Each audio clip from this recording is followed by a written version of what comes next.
Yo, yo, yo! As you can tell by just clicking on this video, today we're going to go over the marketing process, the marketing cycle of billion-dollar corporations. So let's get straight into this.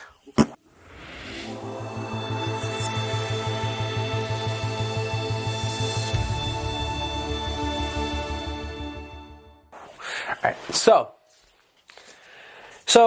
the reason why it's a cycle is because what we've seen is that in order to get somebody to trust you, in order to get some client to get a purchase, something like that, people need to see, on average, statistically, your face around 7 times. And that comes in the form of many different things. Obviously, organic posting through your Instagram or your Facebook or your YouTube. They see your brand, maybe see some reviews of you, maybe see your website, maybe see a couple of ads. But they need to see your face, they need to see your company around 7 times, which is why directly face-to-face videos actually work extremely well. Not only for the fact that people actually like to see a face, like statistically people like to see a face in a video, but it also makes things personal. We all know, let me give you a couple examples. Chevy. Who made Chevy? I barely even know. Tesla. Who made Tesla? Elon Musk. That's why he has such a big brand. He branded his company not only behind that he has SpaceX and Tesla and all that stuff, but we know exactly that Tesla, Elon Musk, we know that because he was able to put himself out there by creating a more of a personal brand that people actually root for him. They're fanboys on Elon Musk, specifically because he put himself he put himself as a position as an expert, and people want to get behind other people. People don't want to get behind mostly brands. I'm not saying people don't like Chevy or something like that. What I'm trying to say is one of the big reasons why Elon Musk did so well is that he made his brand personal, okay?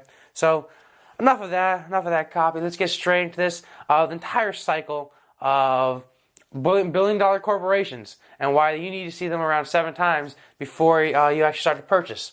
So we all know it originally starts out in some sort of push. So some sort of people recognizing your brand. And how do people recognize your brand? Maybe they saw you through social media. So now this could be maybe some organic postings, for example. It could be this organic posting could be, let's say, Insta. That's terrible handwriting. So Instagram, Facebook. Maybe they saw you on Facebook. Maybe they saw you on LinkedIn. I call it LinkedIn. Something like that. That's how the people originally see you. Maybe they also get to see you through advertising. So cold hard, just advertising, running ads. All right, maybe they see you through an ad or something like that, or maybe they see you through referrals.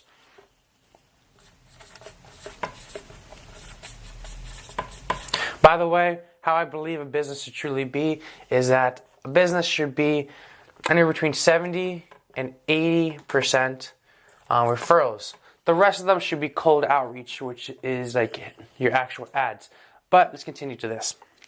So what we have, people initially, they see your brand through either these 3 main sources. Social media, which is Instagram, Facebook, LinkedIn, things like that, Twitter maybe. Maybe an advertisement that you put up there. That can be literally anything from a Facebook ad to even a billboard. To referrals. People see the referrals. And from there, what they takes them over to is a landing page typically, or to a website. So I'll go over into some sort of page, okay?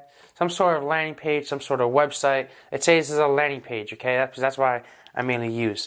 So let's say it's a landing page, and this landing page is split tested multiple times. So maybe they have 3 different landing pages that they all send them to, and they see which one converts the best. So this is your landing page. And in this landing page, you recognize that they're not going to instantly buy from you just like that. Unless it's a referral, which convert the highest, they're not going to instantly buy from you. But they reach this landing page, and once again, this is split tested multiple times, and the entire point of this landing page is either to do a couple of things. Maybe get their email, maybe to get them to schedule an appointment, something like that. So for the sake of this video, I'm going to use credit repair because I'm very I work with a lot of credit repair companies. So let's say, for example, we put out an ad out there and it goes to a landing page. This landing page is getting them to schedule a free consultation for a credit repair. All right. Hits the landing page, it's split tested multiple times, and we're trying to ultimately get them to schedule an appointment with us. So schedule. All right. Now this can be multiple different things depending on what industry you're in. It could be buy, for example, Tesla. Buy a car, or buy something. Make a purchase. It can make some sort of conversion. So this is the conversions. That's what we're ultimately trying to get them to. And obviously at the end, you have a thank you page. Thank you page. Okay. What people do here, why this is so important for you to know, is that let's say we found out that this landing page, by split testing it multiple times, has around, for credit repair, it's pretty higher. Let's say that landing page has like a 10% conversion rate. So let's say to take somebody from this landing page to schedule an appointment, we convert people at 10%. Now that's actually very high. That's that's actually pretty good. So let's say 100 people reach this landing page. We got 100 people, look like that. They reach that landing page there through social media ads and referrals. Let's say out of the 100 statistically that we have, 10 of them convert and schedule an appointment with us. What about the other 90 people? What are we going to do with them? We don't want them to just kind of just throw away. We don't want to lose them. Well, what we do is, with the help of Google Tag Manager, Google Tag Manager is just a bucket where you're able to throw a bunch of pixels in. All right, with the help of Google Tag Manager, you're able to put a couple of pixels here. Pixel is a way of tracking your audience. So, for example, in this here, in the algorithm, we could have a Facebook pixel. We could have a Facebook pixel. We can do a Google pixel. We can do a Google pixel. We also do something called an ad roll pixel, or even like a Taboola thing. Pretty much a Facebook pixel, you know what that is. Facebook pixel is a way to track all the Facebook audiences. Google pixel is able to track all the Google users. And ad roll, maybe you don't know what this is, but it's something for native ads. So I'll pop up a quick example right there that I use from our software. Pretty much what it allows you to do is send ads, is able to track people throughout the entire internet journey. So let's say we pick them up on this ad roll pixel. Through our cache or our cookies. What we're able to then do is, let's say they go to entrepreneur.com, like some sort of online blog post. What we're able to do is send them ads through that, so they're able to see our ads on that blog post. Or, for example, Quora. Quora is pretty big as well. Let's say we pick them up on ad roll. They hop on Quora because they have some sort of questions. Quora is also a big person like that. We can put ads on the Quora as well, just so they can see our brand multiple times, see that we're reputable, see that we have trust, see that we have followers. Let's say, for example, they go to YouTube tag keyword generator, something like that. I think that's what it's called. Whenever I open up my videos, I go to generateyouTubetags.com, something like that. I think it's called like Rapid Growth or Rapid Host or something like that. Rapid Tags or something like that. But when I'm posting when I'm looking for tags to use for YouTube videos, on the side of it, it always has a bunch of advertisements, and that's where you're also going to place it too. So what that allows you to do, things like AdRoll, things like Taboola, allow you to post ads throughout their entire internet journey, which is actually extremely beneficial because not everybody's always on Facebook, not everybody's always on Google, even though Facebook's huge. Google's huge as well. But let's get back into it. So, through social media, through ads, through referrals, we send them over to a landing page. And let's say we have about 100 people hit that landing page, but let's say only 10 of them converted. So we want to keep everybody accountable. We don't want to leave anybody alone. So through the help of Google Tag Manager here, we're able to put a pixel on everybody or a cookie on everybody so that we can track them through the entire internet journey. So what we then do is, because this Facebook pixel, we're then able to put them back over here and send them more advertisements. Once again, this is in the form of Facebook. This is the form of Google, the form of LinkedIn. We're able to do all that and kind of put them into the cycle here.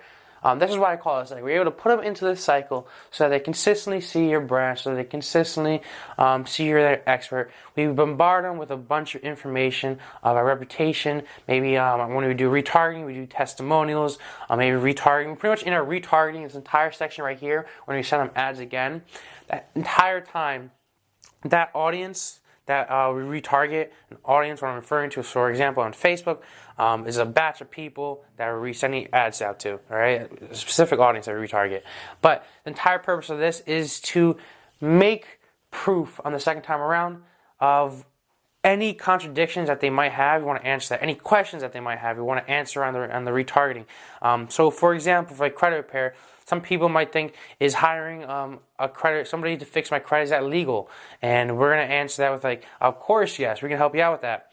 Or maybe someone might be asking, how soon does it take to fix my credit or to get these discrepancies off my credit? We're going to make videos specifically for that the second time we retarget them. Let's say you're a consultant, all right? Let's say you're a consultant, you're teaching somebody how to grow their business. You originally send them ads to schedule an appointment with us for a free consultation. But we retarget them with more ads, and the second time around, we say you're a consultant, we show them pictures of proof. Like, look at this guy, look at our recent testimonial. This is why we're the best. Pretty much explaining that. Any discrepancies that they might have, any contradictions or questions they might have, we answer that in the retargeting. So that the next time around, when they come back to this landing page, they trust you a little bit more. They know you have more reputation, and they trust you a little more. So the next time they hop on this landing page, they will be more entitled to actually schedule an appointment with us. This is why, trust me, all this is extremely important. Your social media is extremely important. This is why everything is super important that you do it professionally. Because if somebody decides that they want to fix their credit, for example, they're gonna source around. They're gonna look around. Okay, they're gonna see who has the cheapest. They're gonna see who's the best. And let's say that they don't initially utilize your services on the first time, maybe because they don't have the money or something like that. Let's say 2 weeks down the line, that they actually do want to utilize your services then. This is why we constantly want to keep on retargeting them, okay? We constantly want to keep us on the mind because there's a billion other competitors out there. So we want to be the number one. This is why billion-dollar corporations, for example, like Tesla, all right? I think he's worth like $200 billion, okay? This is what his marketing agency pretty much does. Puts them through a cycle, all right, through YouTube ads and stuff like that, puts them through a cycle so that they actually want to, so that they trust you more, so they gain more expertise.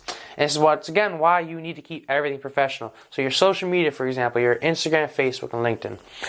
If it's too tiring for you, this is what I call mostly a convenience service. If you don't want to do it yourself, hire it out. Have somebody post on your social media for you so you can grow it, all right? So, because let's say, for example, who do you want to work with? Do you want to work with somebody that has one review on your Google My Business, or one picture, one follower on your Instagram?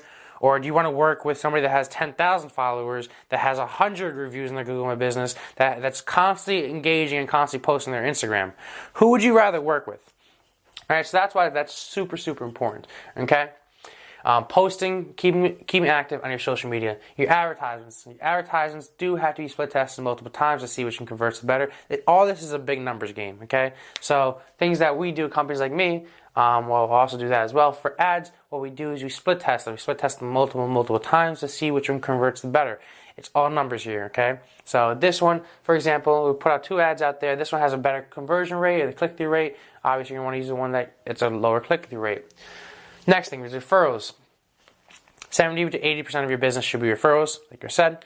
And referrals are the easiest to necessarily convert. What you're going to see is when a referral comes down to the landing page, chances are that they are going to schedule with you. Chances are what we see is that referrals convert at a rate of around 75%. These guys go instantly to converting at 75% is what we found. So that's one of the best things. But what I was trying to say, moral of the story, is stay active on your social media. Everything is on the internet. You might hate it, all right, but learn to love it, all right? Originally, I hated it, all right? I know it's tough. That's why I call it a convenience service, convenience marketing, mostly, to hire somebody out to work on your social media. convenience marketing, because it's more of a convenience for you rather than initially getting quick sales. Whereas Facebook ads, that's more, or not Facebook, any type of working with some sort of advertising agency, some sort of marketing agency to actually run ads. That's not a convenience service. That's actually just more of a results-based service. But pretty much, that's what I want to explain to you in this video today. Thank you guys so much for watching. I hope you learned at least one thing about how to bring everybody through an entire cycle and the entire client acquisition formula right there. In addition, what we also have, I didn't talk about this also, but once they hear what they hear on the landing page, you got to remember people are forgetful. All right, so let's say they schedule an appointment with you. Make sure you send them reminders, text message, email, and voicemail drops. Make sure you do that. That's super important. But thank you guys so much for watching. Keep hacking. Peace out.